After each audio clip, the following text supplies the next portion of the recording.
again everybody, and welcome back to my channel. For today I have a new video for you guys, which I hope you'll find interesting and informative at the same time. I am doing another tips-based video, and if you remember, a while ago I did one with 5 tips on how to never be late again, which if you haven't seen yet, I will link somewhere up here so you guys can go and check it out. And from that one I thought I would do a few more videos with tips on how to hack, let's say, different life situations. And since on my previous video I got a request to do one with tips on sleeping better and on beating insomnia, I figured this would be a good subject for today. And I find that sleep is something so important for all of us, but something that we sadly often neglect. Because we have work and school and social events and friends that we want to catch up with, and sleep somehow goes to the bottom of our priorities, but it shouldn't be there. Or some of us try to get our beauty sleep regularly, but we can't. We are too stressed out, or we are dealing with insomnia and all sorts of problems that keep us from getting our rest.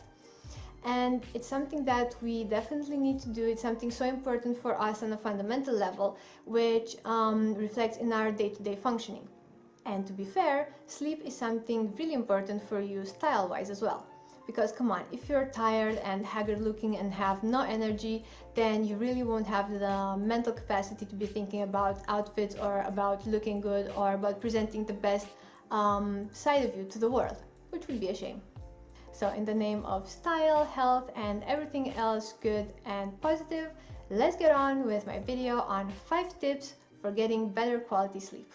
Okay, so tip number 1 would be try to gain a more holistic view on sleeping. Sleep is not something that exists in and of itself. It's something that is influenced by a lot of factors in your life, such as what you eat, the amount of exercising that you do, the amount of clean, fresh air that you get. And a lot of the times I hear people complaining about not being able to go to sleep very easily, or maybe they wake up in the middle of the night and keep tossing and turning for hours before they can go to sleep again. And when I discuss with them more in depth, I hear a lot of times that they don't exercise at all, or they don't really go out a lot. Like when I say out, I mean, let's say into a forest or into a park, somewhere where you can get some oxygen and some clean air. Or they eat very poorly, or they have very disorganized daily habits, which can all lead to poor quality of sleep. And maybe you think that what you eat or what you do during the day is not enough to influence how you sleep, but it actually is. And this is not me saying it, but it's a lot of researchers ahead of me who have discovered this. So what I would recommend is first try to check your daily activities, your lifestyle factors, and see where you can tweak and improve some. Like for example, it's ideal if you can get some breakfast in the morning, but if you can't really eat in the morning, or you don't wake up with enough time to allow you to get breakfast, then please grab a power bar or make a smoothie that you can pack with you and drink when you're at work. Also try not to skip lunch, don't skip dinner, just keep it a bit smaller of course, because it also doesn't help you to eat a large dinner before going to sleep.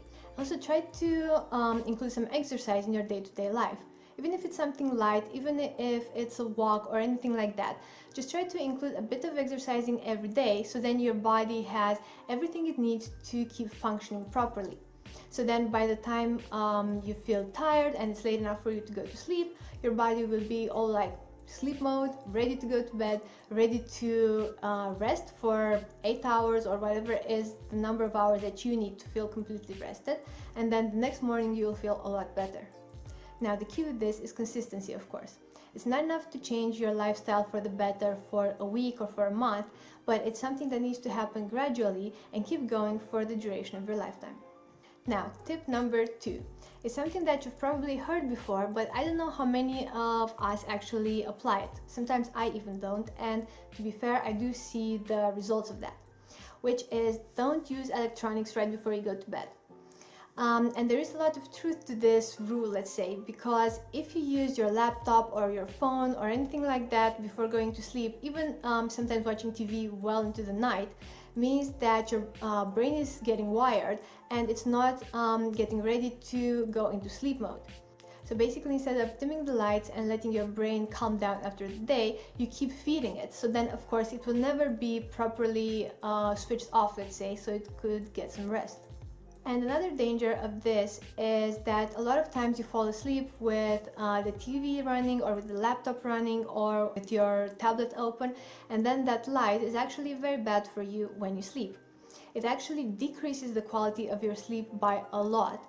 And even if you don't consciously register it, your brain does when you're sleeping, and it again doesn't let it switch off completely. And this is a problem that sometimes I have as well, because I have to say sometimes we are guilty of bringing the laptop into bed with us and watching a movie before we go to sleep. And usually Alex falls asleep a lot later than I do, and he falls asleep with the laptop in his arms with the movie still running.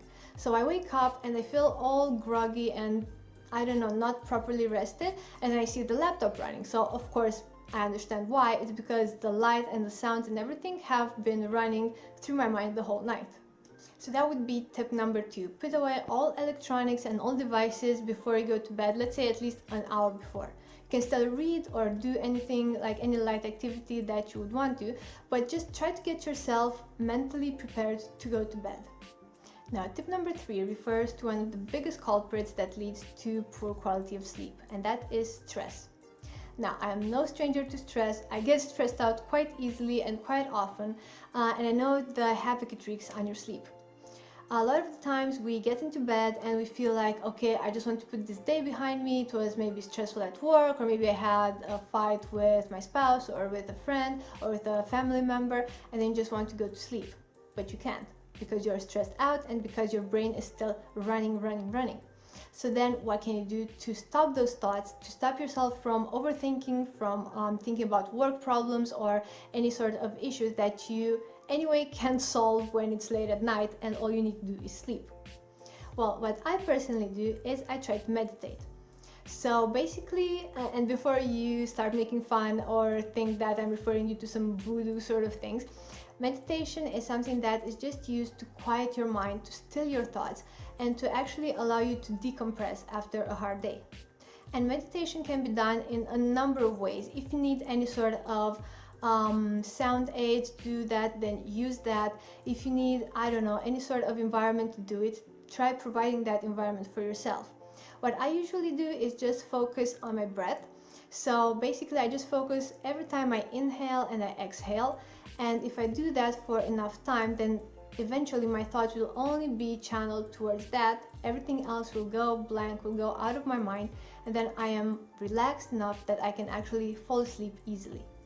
And meditation is also something that you can do throughout the day whenever you feel like you're getting stressed out, or you feel overwhelmed, or like you just need a mental break. It's something that you can easily do. Just take a few minutes for yourself, calm yourself down, focus on your breathing, or just focus on one peaceful, calm thought in your mind, and then allow everything else to drift away so that you can regain control over your brain and over your emotions. Now, tip number 4 is looking into some natural alternatives that will help you sleep better. And when I say that, I do refer to natural pills or herbs that make you fall asleep more easily. I'm not suggesting that you should self-medicate. I'm not going to start peddling any drugs to you. I believe that any proper medication should be taken by the advice of a physician, not after what a friend tells you or after some random chick on YouTube tells you to do. But there are some pills that have no side effects that can actually help you calm down and fall asleep more easily.